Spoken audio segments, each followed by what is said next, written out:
நம்ம இன்னைக்கு vegetable soup பார்க்க போகிறோம். இது எதுக்காகன்னா உடம்புக்கு சத்து கொடுக்கும்.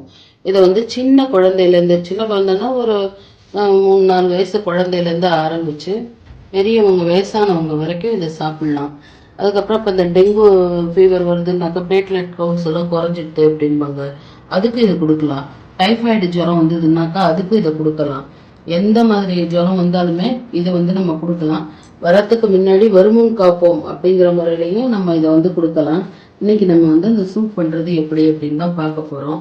இதை நீங்கள் டெய்லியே கூட பண்ணலாம், இல்லை 1 விட்டு 1 நாள் 2 நாளைக்கு ஒரு தடவை அப்படி கூட பண்ணலாம். சின்ன குழந்தைகளுக்கெல்லாம் கொடுத்தீங்கன்னா அதுக்கு சாப்பாடு சாப்பிடாட்டா கூட இதை சாப்பிடும்போது அடிக்கடி சளி பிடிக்கிறது, ஜுரம் வர்றது, அந்த மாதிரி இதெல்லாம் வராது. இப்போ இன்னைக்கு நம்ம ஒரு டைஃபாய்டு ஜுரம் வந்தவங்களுக்காக பண்ணுறதுனால இதில் மிளகு மட்டும் இல்லாமல் பண்ணுறோம். நார்மலாக பண்ணும்பொழுது மிளகும் சேர்த்துக்கலாம். இப்போ நம்ம இதை பண்ண போகிறோம். அதுக்கு முதல்ல பயத்தம்பருப்பு ஒரு பிடி, அதுக்கப்புறம் பீட்ரூட்டு, சின்னதாக ஒரு பீட்ரூட். எத்தனை கிராம் எடுத்துக்கலாம்? ஒரு சின்ன பீட்ரூட்டு இவ்வளோ பெருசுக்கு. கேரட்டு 2 கேரட்டு, எல்லாம் 100 கிராம்னு வச்சுக்கோங்களேன். பீட்ரூட்டு 100 கிராம், கேரட்டு 100 கிராம், கோஸும் 100 கிராம். எல்லாமே அலம்பி திருத்தி ரெடியாக வச்சுருக்கு. அலம்பாம போட்டுருக்கோம்னு நினைக்க வேண்டாம், எல்லாம் நல்லா அலம்பி திருத்தி அப்படிலாம் ரெடி பண்ணி இருக்கு. அதனால நம்ம அப்படியே போடுறோம். இது வயத்து புண்ணை ஆற்றக்கூடியது. டைஃபாய்டெல்லாம் பார்த்தீங்கன்னா வயத்து புண்ணுனாலையும் வாட்டர் இன்ஃபெக்ஷன் அதனாலையும் வரக்கூடியது. டெங்குவும் பார்த்தீங்கன்னா எல்லாமே இன்ஃபெக்ஷனால வரக்கூடிய ஜுரங்கள் தான். அதனால அதெல்லாம் இதை சாப்பிடும்போது நல்லா ஆகிடும். இப்போ இதுக்கு தேவையான அளவு நேரத்தை விட்டுக்கணும். வேகத்துக்கு தேவையான அளவுக்கு ஈர்த்து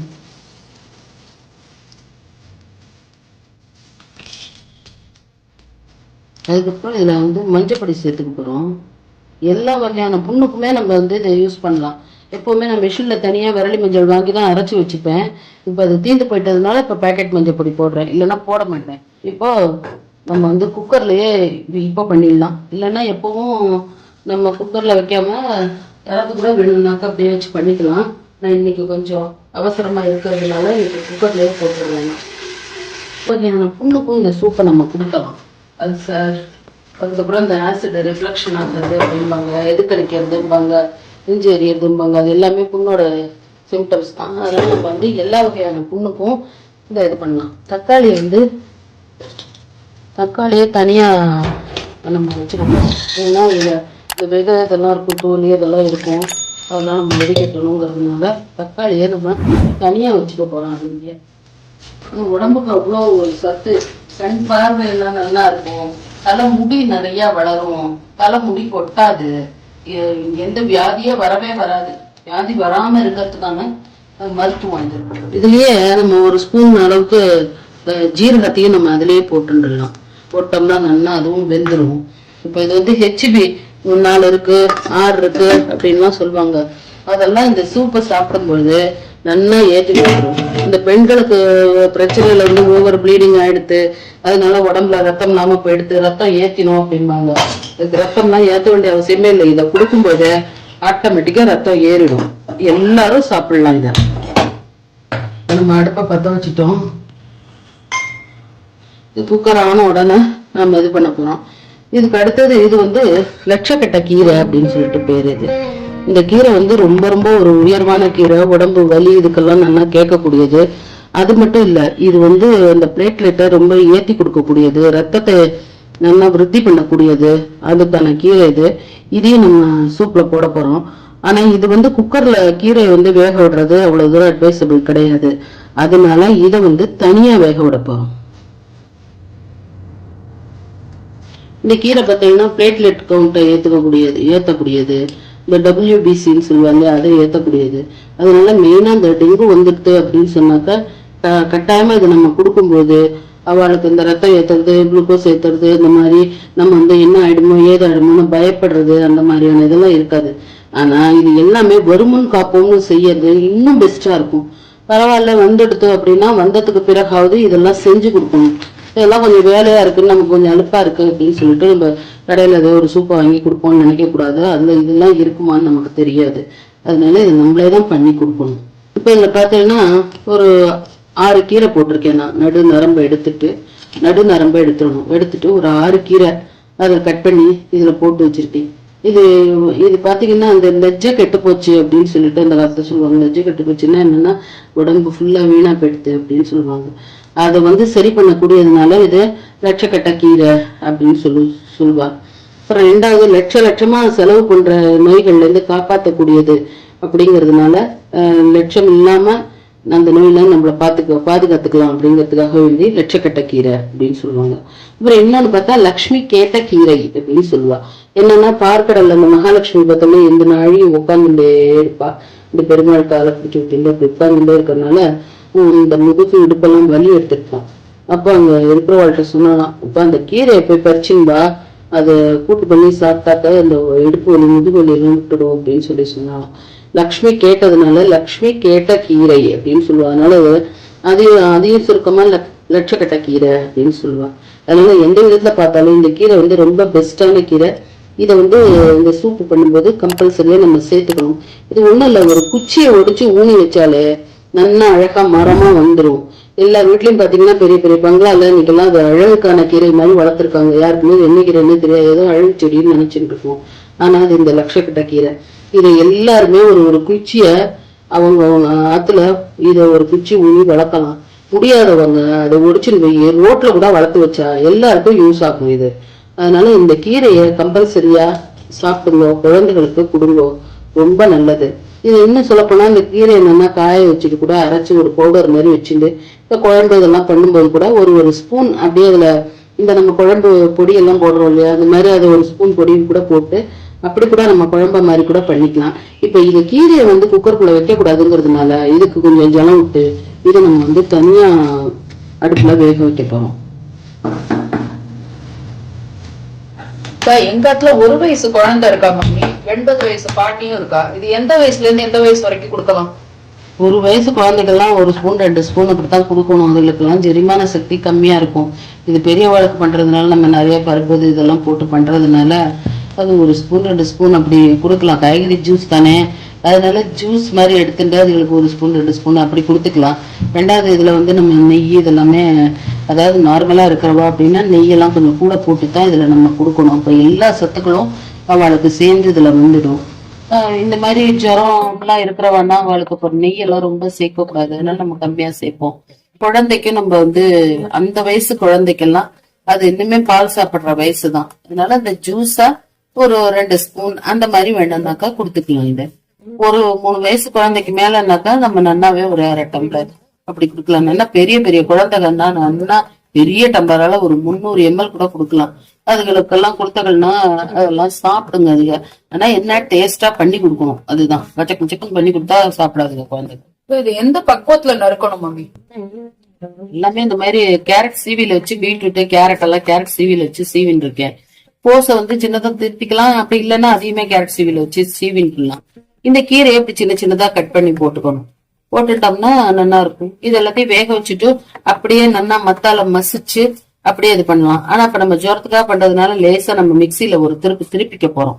ஏன்னா அவளுக்கு கொஞ்சம் இது நல்லா லிக்விடா இதுவா கொடுக்கணும் அப்படிங்கறதுனால, டைபாய்டுக்கு கொடுக்க போறதுனால நம்ம லேசா ஒரு திருப்பிக்க போறோம். இல்லைன்னா நல்லா மத்த வச்சு கடைஞ்சிட்டு அப்படியே கூட கொடுக்கலாம். அது நம்மளுடைய சௌரியம் தான். அது இப்ப இந்த கீரை வெந்துட்டு அதனால ஆஃப் பண்ணிட்டேன். இப்ப இந்த காய் எல்லாத்தையும் லேசா மிக்சியில ஒரு அரைச்சு இதுல சேர்த்திருக்கோம். இந்த லட்சக்கட்ட கீரை இருக்குல்ல, அதையும் அரைச்சு இதுல சேர்த்திருக்கோம். தக்காளி என்னன்னா புழிஞ்சுக்கணும். இந்த மாதிரி ஒரு வடிகட்டி எடுத்து அதுல நல்லா அப்படி புழிஞ்சிட்டோம்னா இந்த தக்காளியோடைய விதை எல்லாம் அதுல வந்துடும். இந்த விதையெல்லாம் சேர்க்க கூடாது. இதெல்லாம் கிட்னி ஸ்டோன் மாதிரி வரும், அடைச்சுக்கும். அதனால எப்பவுமே இந்த விதையை எடுத்துடும். நம்ம இந்த சக்கை இதெல்லாம் தக்காளியில இதை சேர்த்துக்க கூடாது. அதனால அதை நம்ம இந்த வடிகட்டிட்டோம். இப்ப இந்த தக்காளி ஜூஸையும் நம்ம இதுல கலந்துடும்.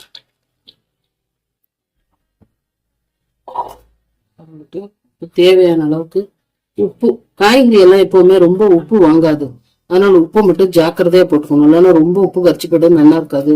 அதனால பார்த்து கொஞ்சமா உப்பு போட்டு உப்பு போட்டு அடுப்புல வச்சு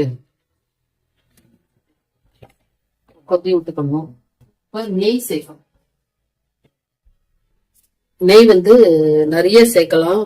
ஆனா இப்ப நம்ம ஜுரத்துக்காக பண்றதுனால இதுல கொஞ்சமா தான் நம்ம இப்ப நெய் சேர்க்க போறோம். அதுக்கப்புறமா நம்ம வேண்டாம் நெய் சேர்த்துக்கலாம். இப்ப இதுல நம்ம கொஞ்சமா இவ்வளவுதான் நெய் சேர்க்கணும். இல்லைன்னா நன்னு இந்த கரண்டியால இப்ப இந்த சூப்புக்கு ஒரு 4 to 5 கரண்டி வரைக்கும் நெய் சேர்த்துக்கலாம். கொலஸ்ட்ரால் அதெல்லாம் வராது. நெய் வந்து நல்ல கொலஸ்ட்ரால், அதனால சேர்த்துக்கலாம். இப்ப நம்ம ஜுரத்துக்காக பண்றதுனாலதான் நம்ம அதுல ஒரே ஒரு கரண்டி மட்டும் இப்ப நெய் சேர்த்துட்டு இருக்கோம். அதுல இது நல்லா கொதிச்ச உடனே இந்த கொத்தமல்லிய தூவி இறக்கிடணும். அவ்வளவுதான். இப்போ சூப் ரெடி. இது வந்து புழுங்கல் அரிசி கஞ்சி. அது கொதிச்சுட்டு இருக்கு. நம்ம வந்து வெந்நீரை நல்லா கொதிக்க விட்டு அதுல வந்து புழுங்கல் அரிசியை நல்லா லேசா புழுங்கரிசியை வறுத்துட்டு அதை நல்லா பொடியா மிக்சியில பொடி பண்ணி அந்த பொடியை போட்டு அதையும் ஜீரகத்தையும் போட்டு நல்லா இப்ப கொதிக்க வச்சிருக்கேன். பக்கத்துல வெந்நீர் போட்டு நல்லா கொதிக்க வச்சுட்டு இருக்கேன். ஓரல்னாக்கா குக்கர் இருக்கு. நல்லா குக்கர்ல வைக்க கூடாது. இது நல்லா வெளியில வச்சு இப்படிதான் நல்லா வேக விடணும் ஜுரத்துக்கு. இப்ப இதுல உப்பு போட்டுட்டோம்னாக்க கஞ்சி ரெடி. அவ்வளவுதான். அந்த கஞ்சியில இந்த சூப்பை மிக்ஸ் பண்ணி அந்த உடம்பு சரியில்லாதவளுக்கு நம்ம கொடுக்கணும். இந்த புழுங்கல் அரிசி கஞ்சிங்கிறது இது வந்து பிசிக்கல் ஸ்ட்ரென்த். எப்பவுமே பச்சை அரிசிங்கிறது மென்டல் ஸ்ட்ரென்த், புழுங்கல் அரிசிங்கிறது பிசிக்கல் ஸ்ட்ரென்த். உடம்பு சரியில்லாதவளுக்கு புழுங்கல் அரிசி தான் கொடுக்கணும். அது லேசா வறுத்துட்டு மிக்சியில நல்லா பொடி பண்ணி வச்சுக்கணும். இப்ப இந்த அளவு ஒரு கரண்டி கஞ்சி பொடி போட்டோம்னா கிட்டத்தட்ட 10 to 15 கரண்டி தண்ணி தேவைப்படும். அப்படி நிறைய தண்ணியை கொட்டினாதான் அது நல்லா வேகும். நல்லா வெந்து அப்படியே நல்லா மசிஞ்சு கூழ் மாதிரி ஆயிடும். அதுல இதை குத்தி கொடுக்கும்போதுதான் அவளுக்கு நல்லா ஜெரிக்கும். இதுல ஒண்ணும் இல்ல, புழுங்கரிசி, ஜீரகம், தேர்த்தம், உப்பு 4 சமாச்சாரம் தான் நம்ம சேர்க்க போறோம். அதுல என்ன ஆனோடனே இந்த சூப்பை வந்து இதுல மிக்ஸ் பண்ணி நல்லா லிக்விட் ஃபார்ம்ல ஒரு டம்ளர்ல குத்தி அவளுக்கு கொடுத்தோம்னா அவ அப்பப்போ அரை டம்ளரா சாப்பிடுவா. இது டைஃபாய்டு, டெங்கு, எவ்வளவு பெரிய ஜுரமா இருந்தாலும் எல்லா ஜுரத்துக்கும் கொடுக்கலாம். அதுதான். இப்போ நம்ம அதுக்கு ஒரு கொதி வந்த உடனே இந்த கொத்தமல்லியை போட்டுட்டோம்னா அவ்வளவுதான், சூப் ரெடி. இப்ப சூப் வந்து ஒரு கொதி வந்துட்டு இப்ப நம்ம இந்த கொத்தமல்லி செடியை போடுறோம். போட்டுட்டு அவ்வளவுதான் ரெடி. இப்ப இது அப்படியே டம்ளர்ல கூட குத்தி அப்படியே சாத்துக்கு மாதிரி சாப்பிட்டுக்கலாம். சாத்துக்கு சாதம் மாதிரி பிசிஞ்சு சாப்பிட்டுக்கலாம். அந்த உடம்பு சரியில்லாதவளுக்கு கஞ்சியில நல்லா கலந்து அவளுக்கு கொடுத்துக்கலாம். எல்லாம் பண்ணிக்கலாம். பாருங்க, நல்லா மசிய ஆரம்பிச்சுட்டு இன்னும் கொஞ்ச நாள் ஆனா கஞ்சி ரெடி ஆயிடும். அதுக்கப்புறம் அந்த கஞ்சியில கலந்து அவளுக்கு கொடுத்துக்கலாம். இப்ப அவளை வந்து நல்லா கெட்டி ஆனோம்னா இப்போ ஒரு கரண்டி கஞ்சி போட்டேன்னா 2 கரண்டி இந்த சூப்பை குத்தணும்.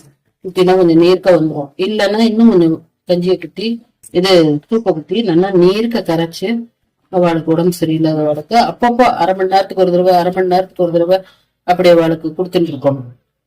மொத்தமா அப்படியே கொண்டு வந்து வேறு தின்னத்தை நிறைய வச்சு சாப்பிடு அப்படின்னா அவளுக்கு சாப்பிட பிடிக்காது. அப்பப்போ சுட சுட அரை டம்ளரா அவளுக்கு சாப்பிட கொடுக்கணும். சளிக்கும் இதை சாப்பிட்டுக்கலாமா மம்மி? ஆமா, சளிக்கும் சாப்பிடலாம். இது வந்து நோய் எதிர்ப்பு சக்தி கொடுக்கும். நோய் எதிர்ப்பு சக்தி உடம்புல குறையறதுனாலதான் சளி பிடிக்கிறது. இதை வந்து கொடுக்கறதுனால சளி எல்லாமும் நல்லா கண்ட்ரோல் ஆகும். ஆனா அதுக்கு என்னன்னா மிளகு கொஞ்சம் கூட போட்டுக்கணும். இப்ப நம்ம இன்னைக்கு மிளகே போடல, வெறும் ஜீரகம் தான் போட்டிருக்கேன். ஏன்னா டைபாய்டு ஆரம்ப ஸ்டேஜ்ல இருக்கும்போது நம்ம மிளகு போடக்கூடாது. இது ஆரம்ப ஸ்டேஜ். ஒரு வாரம் 10 நாள் ஆயிடுத்துனாக்கா சரியாயிடும். அப்ப நம்ம போட்டுக்கலாம் மிளகு. இப்போ வந்து போடக்கூடாதுங்கிறதுனால நான் வெறும் ஜீரகம் தான் போட்டிருக்கேன். சளிக்கெல்லாம் கொடுக்கும்போது ஒரு 10 மிளகும் நல்லா பொடி பண்ணி இதோட சேர்த்துக்கலாம். ஓகே, இப்ப சின்ன குழந்தைகளுக்கு 3 வயசு குழந்தைக்கு கொடுக்கலான்றோம். அவ அப்படியே சூப்பா சாப்பிட பிடிக்கல அப்படின்றா, அப்ப சாதத்துல பிசைஞ்சு கொடுத்துக்கலாமா? தாராளமா சாத்தும் சாதம் கொடுப்போம் இல்லையா குழந்தைகளுக்கு. சாத்தும் சாதத்துக்கு பதிலா இதுலயேதான் நம்ம தக்காளி எல்லாம் போட்டுறோம். தக்காளி போட போறோம், மிளகு சீரகம் போட போறோம், நெய் குத்த போறோம். அப்ப அதுவே ஒரு சாத்தும் மாதிரி தானே இருக்கும். அதனால அவளுக்கு சாத்தும் சாதம் மாதிரி நல்லா பிசிஞ்சு குழந்தைக்கு ஊட்டினா அது நான் சாப்பிடும். நம்ம வந்து குழந்தையிலேயே அந்த டேஸ்ட்களை குழந்தைகளுக்கு பழக்கப்படுத்திட்டோம்னா ஆட்டோமேட்டிக்கா சாப்பிடும். அது நம்ம பழக்கப்படுத்தாம விட்டுட்டோம்னா தான் குழந்தையெல்லாம் சாப்பிடாது. குழந்தையிலேயே நம்ம இதெல்லாம் பழக்கப்படுத்திடணும். இல்ல பருப்பு இருக்கு, எல்லாமே இருக்கு. அதனால தாராளமா குழந்தைகளுக்கு கொடுக்கறது ரொம்ப நல்லது. இப்ப வருமுன் காப்போம்னு சொன்னேன். அப்படி வர்றதுக்கு முன்னாடி நம்ம பாதுகாக்கணும்னா ஒரே ஒரு நாள் சூப் சாப்பிட்டா போருமா? வருமுன் காப்போம்னா அப்படி ஒரே ஒரு நாள் சாப்பிட்டா சரியாகும். சாதாரணமா நம்ம சாப்பாட்டுல என்னென்னலாம் பண்றோம், விதவிதமா ஏதோ பண்ணி பண்ணி சாப்பிடுறோம் இல்லையா? இதையும் அதே மாதிரி வாரத்துல நம்மளுக்கு எப்படி டைம் ஒத்து வருதுன்னு பார்த்துட்டு டெய்லி கூட பண்ணலாம். இல்ல ஒரு 2-3 நாளைக்கு ஒரு தடவை பண்ணலாம். இல்ல லீவ்ல சனி ஞாயிறு லீவ் வந்ததுன்னா லீவ்ல 2 நாளைக்கு பண்ணி கொடுக்கலாம். இது இப்ப ஜுரத்துக்காக நம்ம இந்த காய்கறி மட்டும் போடுறோம். அப்படி இல்லைன்னாக்கா இதுல நீங்க பருப்பை நார்மலா பண்ணி கொடுக்கறது குழந்தைகளுக்குன்னா மெயினா துவரம் பருப்பு போட்டு பண்ணி கொடுக்கலாம். அப்புறம் கொண்டக்கடலை போடலாம், பட்டாணி போட்டுக்கலாம். இந்த மாதிரி அந்த பயறு வகைகள் இருக்கு இல்லையா, தட்டைப்பயிறு, இது என்னது காராமணி, அப்படி இந்த சுண்டல் வகைகள் எல்லாமே போட்டு, அதாவது இந்த பயத்தம் பருப்புக்கு பதிலுக்கு அந்த மாதிரியான பருப்புகள் போட்டு பண்ணலாம். அதே மாதிரி காயில பீட்ரூட் கேரட் மட்டும் வச்சுட்டு மிச்ச காய்கறிகளை மாத்திக்கலாம். கோசுக்கு பதிலாக அவரைக்காய் போட்டுக்கலாம், ஒரு புடலங்காய் போட்டுக்கலாம். இந்த மாதிரி மாத்தி மாத்தி காய்கறிகளை மாத்தி போட்டுக்கலாம். கீரையுமே லட்சக்கட்டை கீரை ஒரு தடவை பண்ணினா அடுத்தது அரைக்கீரை பண்ணலாம். வேற புளிச்சக்கீரை, தண்டுக்கீரை, அப்படி விதவிதமான கீரை, சக்கரவர்த்தி கீரை, எத்தனை விதமான கீரைகள் இருக்கு. அந்த மாதிரி கீரைகளை மாத்தி மாத்தி கீரைகள் போட்டுக்கலாம். வருமுன் காப்போம் அப்படின்னு பண்ணும்பொழுது எல்லாமே மாத்தி மாத்தி போட்டுக்கலாம். வந்தாச்சுன்னா இதுதான் ப்ரொசீஜர். இதை மாத்தக்கூடாது. வருமுன் காப்போம்னு நம்ம நார்மலா பண்றோம் அப்படின்னா மாத்தி மாத்தி கூட நம்ம பண்ணிக்கலாம். இதுல எல்லாத்துக்கும் இது பண்ணிக்கலாம்.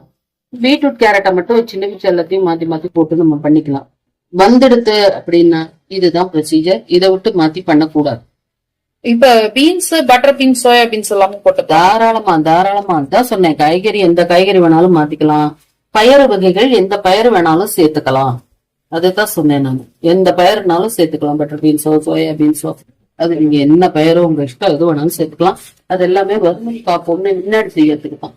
வந்துடுதுன்னா இதுதான். இப்ப பிளட் கவுண்ட் ஹெச்பி கம்மியா இருக்குன்னா அப்ப எத்தனை நாளைக்கு இந்த சூப் சாப்பிடணும்? அட்லீஸ்ட் ஒரு 48 நாளைக்கு சாப்பிடணும். சாப்பிடும்போது நல்லா ஏறிடும். இப்ப ஒரு 3 இருக்கு அப்படின்னு சொல்றா அப்படின்னாக்கா இதை நம்ம கொடுக்கும்பொழுது அவளுக்கு ஒரு 48 நாள் சாப்பிடும்போது அது 9 மில்லிகிராம் வந்துடும். ஆனா அந்த 3 எல்லாம் இருக்கும்போது அவளுக்கு என்ன ஆகும்னு கேட்டேன்னா ஆட்டோமேட்டிக்கா ஒரு கொமட்டல், ஒரு வாமிட்டிங் சென்சேஷன் அதெல்லாம் இருந்துட்டு இருக்கும் அவளுக்கு. அதனாலதான் இப்ப நம்ம இந்த தக்காளியை போடுறது. அந்த புளிப்பு சுவை இருக்கும்பொழுது அந்த கொமட்டல்லாம் அவளுக்கு கொஞ்சம் கேக்கும். மிளகு ஜீரகம் போடும்போது அதெல்லாம் அந்த கொமட்டலை நிறுத்தும். அதுக்காகத்தான் நம்ம இப்ப அதெல்லாம் போட்டுட்டு இருக்கோம். அது டக்குன்னு ஏறிடும் அவளுக்கெல்லாம். இப்ப வருமுன் காப்போம்ல பண்ணும்பொழுது புளி சேர்த்துக்கலாமா? அது சேர்க்கக்கூடாது. வருமுன் காப்போம்ல சேர்க்கக்கூடாது. மஞ்சளின் பாப்போம்களையும் சேர்க்கக்கூடாது. இதுல புளி சேர்க்கக்கூடாது. என்ன காரணம் மம்மி? புளி எப்பவுமே இந்த மாதிரி இதுக்கு சேர்க்க கூடாதும்மா. இதுக்கு தக்காளி தான் சேர்த்துக்கணும். புளி அது வயது புண்ணாக்கும். நம்ம புண்ணுக்காகவும் இதை மருந்தா யூஸ் பண்றோம். இதை என்னைக்கோ ஒரு நாளைக்கு தான் நம்ம இது பண்றோம். அதனால சில ஜுரங்கள் இதுக்கெல்லாம் அந்த புளியை ரொம்ப சேர்த்துக்க கூடாது. சில பத்திய முறைகளுக்கு புளி சேர்த்துக்க கூடாது. அந்த மாதிரிலாம் இருக்கு. அதனால புளி சேர்த்து பண்றது அப்படின்னா அது வேற. காய்கறி எல்லாம் போட்டு கூட்டு மாதிரி பண்றது, புளிச்ச கூட்டுன்னு பண்றது, மோர் கூட்டுன்னு பண்றது, அதெல்லாம் தனி. அது இதுல இதை நம்ம இப்ப மருத்துவமா பண்றதுனால இதுல புளி சேர்க்க கூடாது. இப்ப கர்ப்பிணி பெண்களுக்கு அயன் டேப்லெட் கொடுக்குறா, அதுக்கு பதிலா இதை கொடுக்கலாம். தாராளமா கொடுக்கலாம். தினமே அவளுக்கு டெய்லி ஒரு டம்ளர் இந்த சூப்பை குடுத்துட்டு வரும்போது நல்லா இருக்கும் அவளுக்கு உடம்பு. இந்த பிறக்க போற குழந்தை நோய்கள் இல்லாம பிறக்கும். வந்ததுக்கு பிறகு அதுகளுக்கு நம்ம வைத்தியம் பார்க்கணும்னு அவசியமே இல்லை. தாராளமா கொடுக்கலாம். இப்ப குழந்தை பிறந்து இருக்கு, அவளுக்கும் இதை கொடுத்துக்கலாமா? கொடுக்கலாம். எத்தனை நாள் வரைக்கும் கொடுத்துக்கலாம் அவளுக்கு? எத்தனை நாள் வேணாலும். இதுக்கெல்லாம் ஒன்றும் கண்டிஷன் எல்லாம் கிடையாது. எத்தனை நாள் வேணாலும் தேவைப்படும். பிறந்த அண்ணில இருந்து, குழந்தை பிறந்த அண்ணில இருந்து இந்த காய்க்கு கொடுத்துக்கலாம். காய்கறிகள் தானே இதெல்லாம். அது பத்தியமா இருக்கிறதா கொடுக்கணும். குழந்தை பிறந்தா அவளுக்கு கொஞ்ச நாளைக்கு துவரம் பருப்பு கொடுக்க கூடாது. அந்த மாதிரி சில கண்டிஷன்ஸ் இருக்கு. பிஞ்சு காய்கறிகளா கொடுக்கணும். துவரம் பருப்பு கொடுக்க கூடாது. ரொம்ப அவளுக்கு கீரை சேர்க்க கூடாது. அந்த மாதிரி கண்டிஷன்ஸ் இருக்கு. அதுகளை மட்டும் விளக்கிட்டு நம்ம இதை பண்ணி கொடுத்துக்கலாம். அப்படின்னா என்னென்ன சேர்த்துக்கலாம் அந்த சூப்ல கொடுக்கும் பொழுது? அதாவது பயத்தம்பருப்பை சேர்த்துக்கலாம், தக்காளி சேர்த்துக்கலாம், இந்த கேரட்டை சேர்த்துக்கலாம், பீட்ரூட்டை சேர்த்துக்கலாம், இதுல பிஞ்சு அவரைக்காயை சேர்த்துக்கலாம், பிஞ்சு புடலங்காயை சேர்த்துக்கலாம். அப்படி பிஞ்சான காய்கறிகள் எல்லாம் பத்தியத்துக்கு உண்டு. அந்த மாதிரி பிஞ்சு காய்கறிகளா சேர்த்து அதெல்லாம் அன்னைக்கெல்லாம் அவளுக்கு பண்ணும்போது குக்கர்ல வைக்க வேண்டாம். வெளியில வச்சே நல்லா வேக வச்சு இந்த கீரை எல்லாம் இப்ப போட வேண்டாம். கொஞ்ச நாளைக்கு இந்த கீரை எல்லாம் போட வேண்டாம். கீரை போட வேண்டாம். போடாம அதுல பண்ணி அப்படியே கொடுக்கலாம். ரொம்ப மிளகெல்லாம் போட வேண்டாம். கொஞ்சமா மிளகு ஜீரக பொடியை போட்டு உப்பை போட்டு அதை அப்படியே கொடுக்கலாம். இந்த லட்சக்கட்டை கீரை நான் பார்த்தது இல்ல. இது எங்கெல்லாம் கிடைக்கும்? எங்க பார்த்தாலும் கிடைக்கும். நமக்கு நம்ம பாக்குற இடத்துல எல்லாம் இருக்கத்தான் செய்யுது. நம்ம தான் வந்து அது லட்சக்கட்டை கீரைன்னு புரியாது. நான் வேணா இப்ப இங்க நம்ம நாட்டுல மரம் இருக்கு, அதை போட்டோ எடுத்து உங்களுக்கு போடுறேன். நீங்க அதுல இருந்து பாத்துக்கோங்க எது லட்சக்கட்டை கீரை. குச்சியை வச்சு எல்லாரும் வாத்துலயும் அவசியமா வளர்க்க வேண்டிய ஒரு நல்ல ஒரு மர வகை தான் இது. இது செடி கிடையாது, இல்ல கீழே அந்த மாதிரி மிச்ச கீரைகள் மாதிரியும் வராது. இது வந்து மர வகை. ஒரு குச்சியை ஒடிச்சு வச்சோம்னா எல்லாருக்கும் கொடுத்துக்கலாம், எல்லாரும் வாங்கிக்கலாம். நம்ம நாட்டுல கூட இப்ப வாசல்ல வெளி வாசல்ல குச்சியை ஒடிச்சு ஊன சொல்லியிருக்கேன். ரோட்ல யாருக்காவது வேணும்னா கூட வந்து எல்லாரும் இங்க வந்து கேப்பா கொடுத்துன்னு இருப்போம். சில பேர் வந்து கேட்கறதுக்கு யோஜனை பண்ணி கொடுப்பாளோ கொடுக்க மாட்டாளோன்னு யோசிச்சுன்னு கூட போவா. இப்ப நம்ம வாசல்ல வச்சுட்டோம் அப்படின்னா யார் வேணா பச்சுன்னு போலாம். அதனால வாரத்திலேயே குச்சியை ஒடிச்சு வைக்க சொல்லிட்டாங்க வெளியில. நம்ம அடுத்த வீடியோல பார்ப்போம்.